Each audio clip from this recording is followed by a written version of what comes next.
اور ابھی بھی بلاول صاحب کی دوبارہ وزیر اعظم صاحب سے ملاقات ہو رہی ہے. اس سے پہلے وہ مولانا کے پاس بھی گئے تھے. پی ٹی آئی کے وفد نے اڈیالہ جیل میں بانی چیئرمین پی ٹی آئی سے بھی ملاقات کر لی ہے.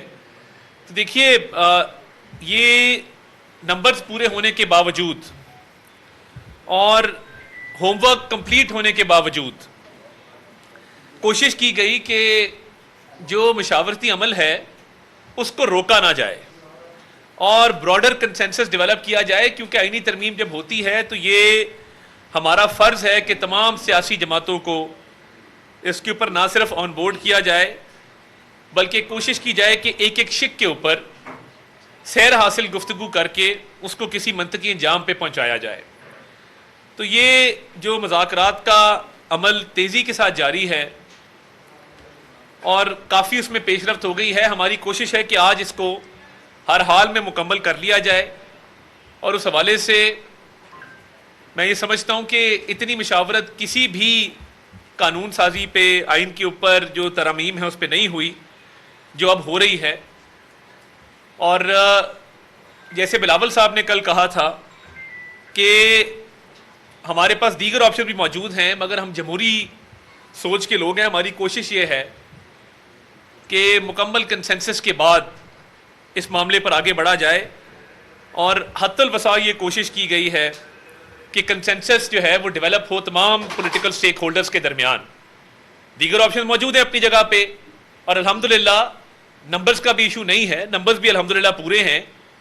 مگر جو جمہوری معاشرے ہوتے ہیں اور جمہوری سوچ کے جو مالک لوگ ہوتے ہیں ان کی کوشش یہی ہوتی ہے کہ مشاورت اور کنسنسس بلڈنگ میں اپنا کردار ادا کیا جائے. بڑے الزامات لگائے جا رہے تھے, میں اس پہ اپنی بات ختم کروں گا, پھر میں حنیف عباسی صاحب کو موقع دوں گا, ہمارے سینئر پارلیمنٹیرین ہیں جس پہ بات کریں گے. دیکھیے خیبر پختونخوا کے صوبے کے اندر آپ کو پتہ ہے قانون تبدیل کیا گیا, رولز کو چینج کیا گیا کہ پولیس آفیسرز کی پوسٹنگ ٹرانسفر پہلے آئی جی کرتا تھا, اور اس ساری جو پولیٹیکل ورکنگ ہو رہی تھی اس دوران ہی علی امین گنڈا پور صاحب نے آئی جی سے وہ اختیارات لے کر اپنے پاس رکھ لیے. مقصد کیا تھا کہ انہوں نے لوگ اپنے بند کیے ہوئے تھے خیبر پختونخوا کے اندر, اور پھر دو طرح کی پہلے ترمیم کی تاکہ پولیس کو ملوث کیا جائے سیاسی انجینئرنگ کے اندر اور پولیس سے سیاسی کام لیا جائے. آپ لشکر کشی کر رہے ہیں, اسلام آباد آپ آتے ہیں, آپ ایس سی او کے دوران کال دیتے ہیں.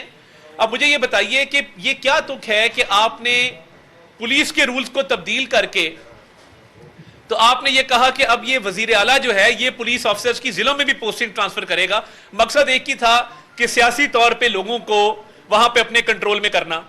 انہوں نے تمام لوگوں کو پنجاب سے بھی جن کا تعلق تھا ان کو بند کیے رکھا, الزام دیتے رہے جی فلاں ایجنسی لے گئی, فیڈرل گورنمنٹ لے گئی, اور سارے لوگ انہوں نے وہاں پہ کے پی کے میں بند کیے ہوئے تھے. اور جو ہم نے سیاست کے اندر سرکاری وسائل کا استعمال دیکھا ہے کہ جس طریقے سے آپ سرکاری گاڑیوں پر سرکاری کرینیں لے کر سرکاری افسران کو لے کر اسلام آباد آتے ہیں, تو کیا یہ جب آپ دوسروں پہ الزام دھرتے ہیں تو کیا آپ اپنے گریبان میں نہیں جھانکتے کہ آپ کا اپنا طرز عمل کیا ہے اس کے اوپر؟ تو یہ تو ٹوٹل پروونشل گورنمنٹ کو یوز کیا گیا. اچھا پھر دھمکیاں دی گئی کہ اگر بانی چیئرمین پی ٹی آئی سے کسی نے غداری کی, ملک سے غداری ان کو میٹر نہیں کرتی, بھی اس پر ویسے بات کریں گے, ملک سے آپ غداری کریں, آپ فیودا کے مجسموں کو مسمار کر دیں, آپ آئی ایم ایف کو لیٹر لکھ دیں, آپ ایس سی او کو سابوٹاج کرنے کی کوشش کریں جو اللہ کے فضل سے بہت کامیابی سے ہوئی, اس پہ کوئی ایشو نہیں ہے. ایک میسج جاری کر دیا گیا کہ بانی چیئرمین پی ٹی آئی سے جو غداری کرے گا, جلاؤ گھیراؤ کریں گے, اس کے گھر کا, اس کے کاروبار کا ہر چیز تباہ و برباد کر دیں گے. تو میں تو یہ سمجھتا ہوں کہ سب سے پہلے ملک ہے, سیاسی جماعتیں, سیاسی لیڈر اس کے بعد ہیں. سیاسی لیڈر کی خوشامد میں اتنا آگے چلے جانا, تو یہ جو دھمکیاں دی ہیں اس پہ بھی ہم نے کہا تھا کہ ریٹ آف دا اسٹیٹ قائم ہوگی اور رہے گی. کوئی جلاؤ گھیراؤ کرے گا, کسی بھی ایم این اے کو انگلی تک لگائے گا, اس پہ پرچے بھی ہوں گے اور عبرتناک انجام ہوگا. یہ بالکل کلیئرٹی کے ساتھ ہے. مگر یہ نہ کبھی آئین کو مانا نہ قانون کو مانا.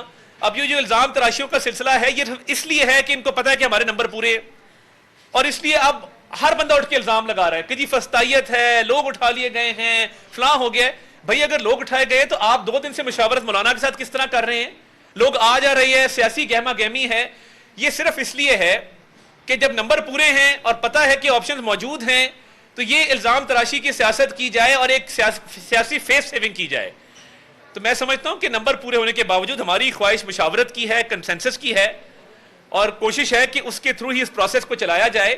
مگر یہ الزام تراشی نہیں ہونی چاہیے. جس اکاؤنٹ سے یہ آرمی چیف کے خلاف ٹویٹس کرتے ہیں اسی اکاؤنٹ سے کبھی زیک گولڈ سمتھ کو بھی کنڈیم کر دیں، کہہ دیں کہ وہ جو اسرائیل کی حمایت کرتا ہے، فلسطینیوں کے خلاف بات کرتا ہے، وہ غلط کرتا ہے. وہ نہیں کریں گے، مگر وہ اکاؤنٹ استعمال ہوگا آرمی چیف کے خلاف، ملکی اداروں کے خلاف. بھائی جو دہشت گردی کا مقابلہ کر رہے ہیں، روز لاشیں اٹھا رہے ہیں، آپ ان کے پیچھے کیوں پڑیں؟ آپ سیاسی عمل کا حصہ بنیں، آگے اپنی بات کریں.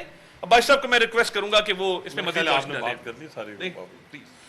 بسم اللہ الرحمن الرحیم.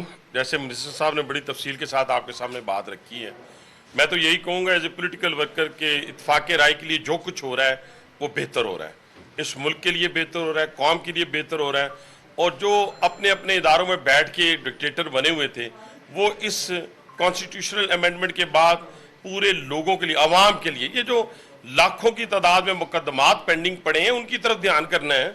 نہ کہ حنیف عباسی کا مقدمہ ہو، شہباز شریف صاحب کا مقدمہ ہو، یا مریم نواز کا مقدمہ ہو، نواز شریف صاحب کا مقدمہ ہو، بلاول کا ہو، کہ اس کو اٹھا کر تو پھر ہم نے 6 سرخیوں میں اپنا نام کمانا ہے. یہ صورتحال انشاءاللہ تعالیٰ بہت گھنٹوں کے اندر اندر ختم ہونے جا رہی ہے. اور جو موقع جس نے مانگا ہے، جس نے مانگا ہے اس کو دے دیا گیا ہے پولیٹیکل فورسز کو کہ وہ جائیں اپنے ہاں جو ہے ہم آہنگی پیدا کریں. اپنے کسی لیڈر سے پوچھ رہے ہیں اس سے بھی پوچھ لیں، اس کا جواب جو آنا ہے وہ پوری قوم کو پتہ ہے. وہ یہ میں ابھی بتا دیتا ہوں، لیکن عطا صاحب اگر اجازت دیں وہ یہی کہیں گے کہ ہاں بھی نہیں میں تو نہیں مانتا. جب تک اس ملک میں انتشار رہے گا میری سیاست رہے گی. جب یہ انتشار ختم ہو جائے گا تو میری سیاست کہاں پہ رہے گی؟ تو میں صرف 2 نکات کے اوپر بات کروں گا، اور وہ نکات کیا ہیں؟ دیکھیں، میں آپ سے گزارش یہ کرنا چاہتا ہوں کہ بڑی حکمت کے ساتھ نہیں، بڑے منصوبہ سازی کے ساتھ پاکستان کے اوپر حملہ کیا جا رہا ہے. اور وہ منصوبہ سازی کیا ہے؟ کہ پاکستان کی انسٹیٹیوشنز کو کمزور کیا جائے، وہ پارلیمنٹ ہو، ایون عدلیہ ہو، اور ایون فوج ہو. اور آج دیکھیں غلطی کوئی کرتا ہے، گالی کس کو دیتے ہیں آپ؟ بڑی بات کی منسٹر صاحب نے زبردست کہ دیکھیں نا، آپ نے گولڈ سمتھ کو تو کبھی برا بلا نہیں کہا. آپ نے اسرائیل کے خلاف اسی فورم پہ کھڑے ہو کے میں نے کہا تھا کوئی ایک سٹیٹمنٹ بانی پی ٹی آئی دے دے تو میں کہوں گا ہاں بھئی اس نے اپنا حق ادا کر دیا.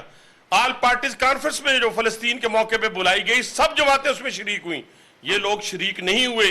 اور اب آپ پورے سوشل میڈیا کے اندر جو باہر بیٹھی جھوٹ کی فیکٹری ہیں، وہ کرتی کیا ہیں؟ بات کوئی کرتا ہے، اسٹوڈنٹ کوئی بات کرتا ہے تو اس کے پیچھے لگ جاتے ہیں. اس کو ابھار کر کہتے کس کو ہے؟ جناب کوئی خاتون جو ہے 4 گھنٹے شاپنگ میں، اگر کئی شاپنگ مال کے اندر سگنل نہیں آ رہے ہوتے، وہاں چلی جاتی ہے تو کہتے ہیں اٹھا لیا گیا.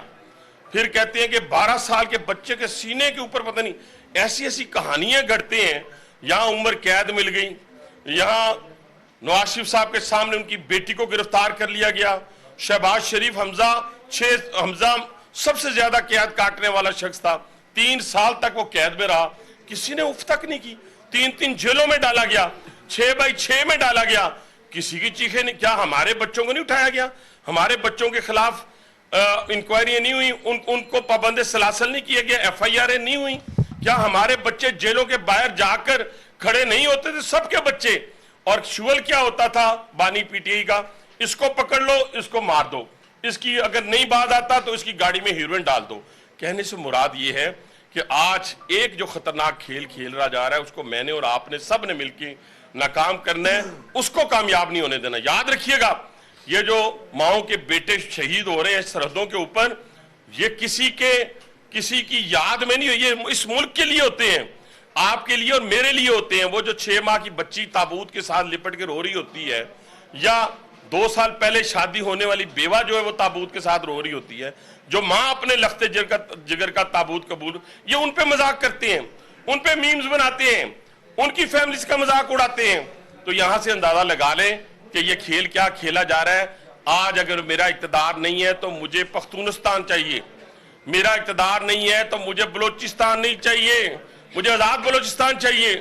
یہ جو صورتحال ہے، اس ایون کہ پنجابی کے اندر کوئی ہوگا اگر وہ یہ بات کرے گا، سندھی کے اندر کوئی ہوگا وہ یہ بات کرے گا، نہیں، اس ملک کو انشاءاللہ تعالیٰ قائم و دائم رہنا ہے، انٹیکٹ رہنا ہے، ساری اکائیوں نے اکٹھے رہنا ہے.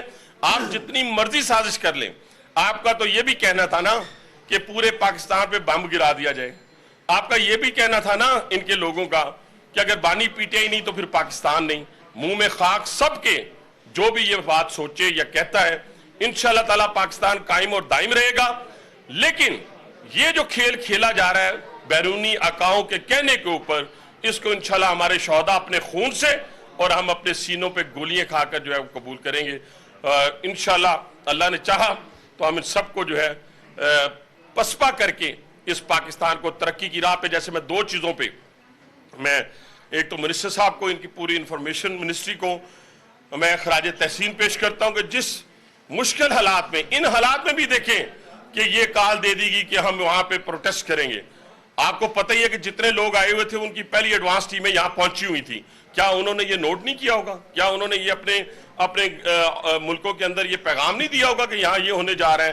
لیکن جس خوبصورتی کے ساتھ اس شہر کو سجایا گیا, جس خوبصورتی کے ساتھ اپنے مہمانوں کو ریسیو کیا گیا, یہ 97 کے بعد 25 سالہ تاریخ, 25 سال کے بعد پہلی دفعہ 9 اسٹیٹ آف ہیڈ جو تھے یہاں پہ پاکستان کے اندر آئے, اور انہوں نے صرف کھانا کھایا اور چلے نہیں گئے, بلکہ پاکستان کو مانا, پاکستان کی صدارت کو مانا, اور پھر اقتصادی ترقی میں اپنا حصہ ڈالنے کے لیے انہوں نے اپنا کردار ادا کرنے کا حامی بھری. ایک یہ, اور دوسرا میں جو وزیر اعظم پاکستان نے UNO کے اندر فلسطین کے اوپر اپنا سٹینڈ اور اسرائیل کے خلاف جو بات کی, وہ میں نے ان کو اس دن بھی عطا صاحب کی موجودگی میں کہا کہ یہ ایک دن کی تقریر نہیں تھی, بلکہ آپ کا اس دن سے سٹینڈ, جس دن سے اسرائیل نے فلسطینیوں کے اوپر حملہ آور ہوا ہے, اس وقت کا وزیر اعظم کا فلسطینیوں کے ساتھ یکجہتی اور اسرائیل کے خلاف اپنا واضح موقف, اس کا نتیجہ تھا کہ جب انہوں نے وہ تقریر کی تو وہ ان کی تقریر ساری تقاریر پر حاوی ہو گئی. وہ دل سے نکلی ہوئی باتیں تھیں. اسی پہ انشاءاللہ پوری پاکستانی قوم اپنے فلسطینی بھائیوں کے ساتھ کھڑی ہے. ایک ایک کر کے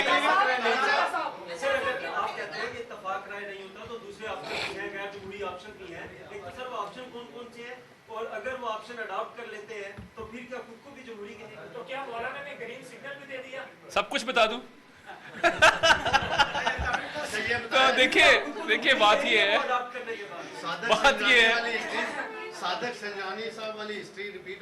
نہیں دیکھیے میں یہ سمجھتا ہوں کہ ہمارے پاس آئین اور قانون کی حدود کے اندر رہتے ہوئے دیگر آپشنز موجود تھیں, مگر ہماری لیڈرشپ, ہماری پارٹی کے اندر یہ سوچ پائی جاتی ہے کہ آخری حد تک کوشش کی جائے کہ اوورآل کنسنسس ڈیولپ ہو جائے, کہ تمام سیاسی جماعتیں اس پر متفق ہو جائیں.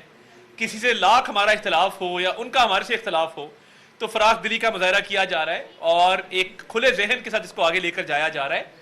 اگر ڈیولپ ہو جاتا ہے ویل اینڈ گڈ, بلاول صاحب نے بھی اس پر بات کی. اگر نہیں ہوتا تو پھر obviously وہ آپشنز ہم ایکسرسائز کریں گے. اور یہ جو تاخیر بھی ہوئی ہے, ایک تو تحریک انصاف نے خود لیڈر سے ملنے سے مجھے لگتا ہے کہ تھوڑا کترا رہے تھے کہ ڈانٹ ڈپٹ ہوگی, جھاڑ ہوگی, وہ کہے گا کہ بھئی تمہاری ایسی کی تیسی, جس طرح وہ آ کے بڑھ کے مارتا ہوتا ہے. تو وہ ڈر رہے تھے. ان کو تو میرا خیال ہے ہم نے بڑا کنونس کر کے کہا کہ جاؤ یار جیل ملاؤ, اجازت ہو گئی ہے. مان ہی نہیں رہے تھے کہ اجازت ہوئی ہے. ہم نے کہا جی اجازت ہوگی, جاؤ جا کے ملاؤ. اب ان حالات کے اندر کچھ تاخیر انہوں نے کی, کچھ ہمارا اوورآل کنسنسس کا ایک موڈ ہے. تو دیکھیے اس کے بعد اگر وسیع تر قومی مفاد کے اندر اور یہ جوڈیشل ریفارمز کے حوالے سے بہتر سمجھا گیا تو پھر دیگر آپشن جو ہیں وہ ایکسرسائز کی جائیں گے. وہ جو ایکسرسائز ہوگی آئین اور قانون کے دائرے میں ہوگی. وہ ایک فیک سوشل میڈیا اکاؤنٹس نے ایک فیک ریپ کی خبر چلائی, پورے پنجاب کے کالجز میں آگ لگی. آپ مجھے یہ بتائیے کہ کیا یہ حکومت کی ویکنس نہیں ہے کہ آپ ان سوشل میڈیا اکاؤنٹس کو ابھی تک بند نہیں کر پا رہے؟ کل ایک خاتون رو رہی تھیں میڈیا کے اوپر, سوشل میڈیا پہ بڑا انہوں نے فلٹر بہت اچھا لگایا ہوا تھا. مطلب اب بیٹی کا ریپ کا وہ کہہ رہی تھی میری بیٹی ریپ, فلٹر دیکھنے والا تھا. وہ 2-3 فلٹر لگے ہوئے تھے. وہ کراچی میں ٹریس ہو گئی ہیں اور پتہ لگ گیا ہے, ان کی باقی ویڈیوز بھی سامنے آ گئی ہیں. یہ دیکھیے یہ جو جھوٹا پروپیگنڈا پھیلایا گیا, دیکھیے ہم جمہوری ذہن کے لوگ ہیں.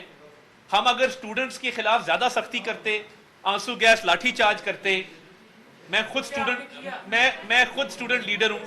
میں نے مشرف دور کے اندر 1 سال سڑکوں پہ گزارا اور ہمارے ساتھ یہ سارے لوگ ہوتے تھے, فاروق حبیب اور 8-10 اور لوگ تھے جو مین اس وقت لیڈ کرتے تھے. دیکھیے ایک سیکیورٹی گارڈ کی بھی ڈیتھ ہوئی ہے, اس کی فیملی سے افسوس کر لیجیے گا, آپ کا میں نمبر بھیج دوں گا. اس کی جان گئی ہے, وہ فوت ہو گیا ہے. وہ 25,000 روپے ملازم تھا, وہ فوت ہو گیا ہے. اگر کسی اسٹیبلشمنٹ کو بچانے کے لیے جو کالج کی اسٹیبلشمنٹ تھی, کوئی کالج تھا, کوئی گیٹ تھا, اگر اس کو بچانے کے لیے روکا گیا ہے, آپ اس ڈی ایس پی کی ویڈیو دیکھیں اور سلام پیش کریں جو کہہ رہا ہے کہ میرے بچوں میں آپ کے ساتھ ہوں, پرامن احتجاج کرو, جو کہ کیا آپ کی رائے ہو سکتی ہے. مگر کسی اسٹوڈنٹ پہ اس طرح کا کوئی نہ مظالم ڈھائے گئے ہیں, نہ اس طرح کا معاملہ کیا گیا ہے. سوشل میڈیا پہ منظم کیمپین تھی کہ کسی طریقے سے آگ پھیلائی جائے پورے پنجاب کے اندر اور اسٹوڈنٹ سڑکوں پہ آ جائے. اس کی فنڈنگ کہاں سے ہو رہی تھی, تحریک انصاف کے کون کون سے رہنما ملوث تھے, وہ تفصیلات سے میں آپ کو آگاہ کروں گا. مگر جن اکاؤنٹ سے یہ پھیلائی گئی ہے وہ عورت بھی ٹریس ہو گئی کراچی کے اندر فیشل ریکگنیشن کے تھرو. تو میں سمجھتا ہوں کہ کمزوری تو نہیں میں کہوں گا, مگر جب اسٹوڈنٹس باہر نکلتے ہیں ان کو پیار سے ڈیل کرنا ہمارے بچے ہیں, ان کو سمجھانا کہ بیٹا یہ غلط ہے, یہ فیک ہے, یہ ہمارا فرض ہے. مگر جن لوگوں نے اس میں حصہ لیا اس کیمپین کے اندر, ان کے خلاف جو ہے وہ ایف آئی آر بھی کٹ گئی, آگے کارروائی بھی ہوئی.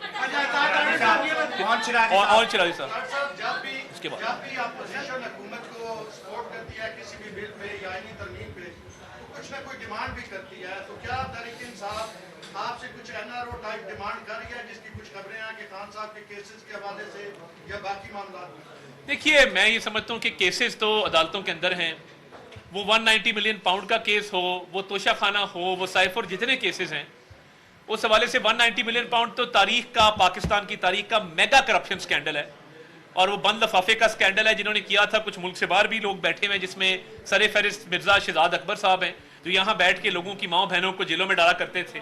میں نے کہتا تھا کہ اس نے بھاگ جانا, تم لوگ رہ جاؤ گے, اور اب وہ میرے سے متفق ہیں, وہ کہتے ہیں آپ ٹھیک کہتے تھے اس وقت.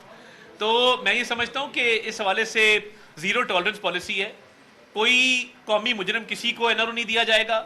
بلکہ میرا تو یہ بھی مطالبہ ہے, اور یہ ہم سمجھتے ہیں, اس کو مانتے ہیں کہ عدالتوں میں جو 9 مئی کے کیسز ہیں ان کو جلد از جلد منطقی انجام تک پہنچایا جائے. جی صاحب یہ بتائیں کہ آج وزیر اعظم ہمارے پاس نمبر پورے ہیں تو کیا سمجھتے ہیں کہ وفاقی کابینہ کا اجلاس ہے وہ بار بار موخر کیوں ہو رہا ہے؟ اتفاق کے رائے کے لیے اب اتنے مینگل صاحب نے بھی کہا جو کہ حکومت کو کیا ان پڑی ہے تو بار بار اتنی راتوں رات کیوں؟ دیکھیے ہم جمہوری ذہن کے لوگ ہیں, ہم سمجھتے ہیں کہ اتفاق رائے پیدا کیا جانا چاہیے, اور اجلاس دیکھیں بالکل بلایا گیا, ایک دو بار ملتوی بھی ہوا. وہ اسی لیے ہوا کہ مولانا کے ساتھ باقی سیاسی جماعتوں کے ساتھ مزید بات چیت کر کے اس کو فائن ٹیون کر لیا جائے. روز روز آئینی ترامیم نہیں ہوتی, یہ تاریخ ساز موقع ہوتے ہیں جس کو ہم سب وٹنس کر رہے ہیں. تو کوشش یہ ہے کہ اتفاق رائے پیدا کیا جائے, ہو جائے گا ویل اینڈ گڈ, ورنہ آج شام کابینہ کا اجلاس جو ہے وہ بھی ہو جائے گا. پیدا نہیں ہوتا تو کیا پرسوں سے جو مسودہ چل رہا ہے وہ پھر پیش کیا جائے گا یا وہ اوریجنل پی ایم ایل والا مسودہ؟ دیکھیے ابھی مسودے پہ اعظم وزیر طارق صاحب نے بریف کیا ہے, جو زورانہ ہوا ہمارے قومی اسمبلی کے ممبران کا, بڑی تفصیل سے انہوں نے بات کی ہے. مسودے کے اوپر لا منسٹر اس پہ بات بھی کریں گے, میڈیا سے فلور آف دا ہاؤس بھی بات کریں گے, اور کوشش کی جائے گی کہ تمام شکیں جو ہیں وہ عوام کے سامنے رکھی جائیں. وہ جوڈیشل ریفارمز کے حوالے سے ہوں, وہ دیگر معاملات ہیں ملک کے اندر, صوبائی حکومتوں کے ساتھ جو کوارڈینیشن ہے, کلائمیٹ چینج کے حوالے سے, یا باقی چیزیں ہیں, کافی اچھی چیزیں اس کے اندر لائی جا رہی ہیں. تو ہماری کوشش یہ ہے کہ اتفاق رائے پیدا کر کے تو وہ مسودہ جو فائنل ہوتا ہے وہ میڈیا کے تھرو بھی اور خود بھی اس کو جو ہے عوام کے سامنے لایا جائے. یہ بتائیے گا کہ آج وزیر اعظم کا دورانہ ہوا ہے تو آپ کے کتنے لوگ آئے ہوئے تھے؟ کیا حکومتی اطاعت میں سے کچھ لوگ آئے بھی ہیں؟ ہمارے تو لوگ مکمل طور پہ سارے یہاں موجود ہیں, اور بریکنگ آپ کو دیتے ہیں, میاں نواز شریف صاحب اور حمزہ شہباز شریف صاحب بھی تھوڑی دیر بعد قومی اسمبلی کی بلڈنگ میں پہنچ جائیں گے, اور دونوں جو ہیں وہ لاہور سے چل پڑے ہیں, اور دونوں جو ہیں وہ اس ووٹنگ میں حصہ لیں گے. تو ہمارے نمبر الحمدللہ پورے ہیں. میاں نواز شریف صاحب, حمزہ شہباز شریف صاحب, دونوں کی آمد بھی متوقع ہے, ان سے بات بھی ہوئی ہے, وہ آ رہے ہیں, رستے میں ہے, روانہ ہیں. تو حکومت کے جو پورا اتحاد ہے, تمام نمبر پورے ہیں, اور تمام پارٹیوں اس پر بڑی کانفیڈنٹ. لاسٹ کوسچن شاکر عباسی صاحب کا.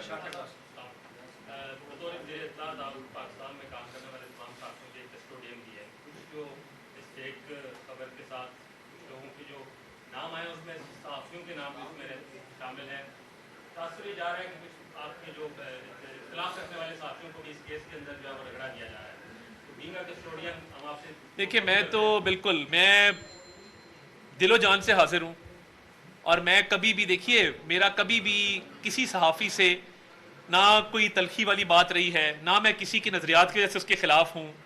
میں کوشش کرتا ہوں کہ ہر صحافی کی خوشی غمی میں شریک ہوں بذات خود. کسی کو کوئی مشکل آ جائے, آپ یقین مانے میں یہاں سے گزر رہا ہوتا ہوں نا, کے پی کے ہاؤس کے باہر جو لوگ ڈیوٹی کر رہے تھے, میری کوشش ہوتی ہے کہ ان کو بھی میں لک آفٹر کروں. وہ جس مرضی بیٹ کے ہوں, وہ میری بیٹ کے ہیں نہیں ہیں, پی ایم بیٹ کے ہیں نہیں ہیں, پی ایم ایل این کے ہیں نہیں ہیں, وہاں پہ کھڑے ہوتے ہیں. تو اکثر گرمی کے موسم میں میری کوشش ہوتی ہے کہ میں ان سے جو بھی ان کے لیے اچھا ماحول وہاں پیدا کر سکوں وہ کروں. اس میں اگر آپ سمجھتے ہیں کہ کچھ ایسے لوگ موجود ہیں کہ جنہوں نے اس میں کوئی حصہ نہیں ڈالا اور وہ اس میں امپلیکیٹ ہو گئے ہیں, آپ مجھے بتائیے, میں ان کے لیے آواز بھی اٹھاؤں گا, بھرپور کردار بھی ادا کروں گا, اور میں آزادی صحافت کے لیے, اپنے صحافی بھائیوں کے لیے میں ہر وقت 24 گھنٹے حاضر ہوں. آپ مجھے تفصیلات فراہم کرنے کا بہت شکریہ. Thank you.